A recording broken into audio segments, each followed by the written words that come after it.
The judge has a totally different perspective. Judges are supposed to function as neutral, uninterested third parties. Now, I don't want to go too far down this rabbit hole, but to an extent we have to talk about the politics of politics. Judges are still people. To expect them to be 100% neutral and 100% uninterested is kind of unrealistic, if we're really being honest here.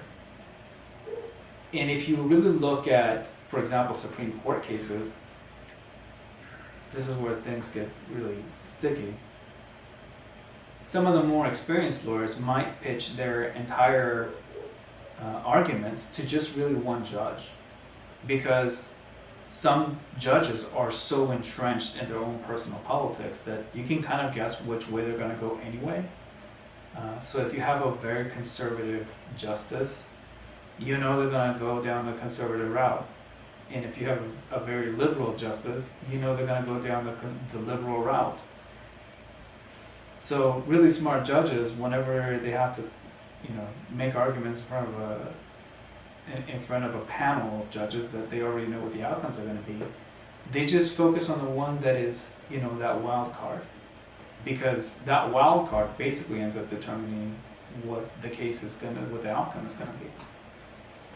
Now, it's not supposed to be like that, but that's the reality of it. So now that we got that out of the way, the judge also has other interests, namely that they want to get the case out of the docket as fast as possible. They don't really want to mess around. They're busy people. They have, 100 other cases that they have to deal with by the end of that week. And they want to just be done with it.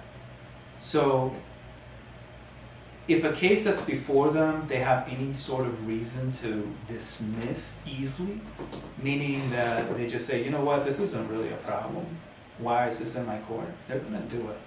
They're going to try to take the easy route out. Because again, they have other cases they have to deal with. That said, the typical route that they go about doing this is by looking at precedent.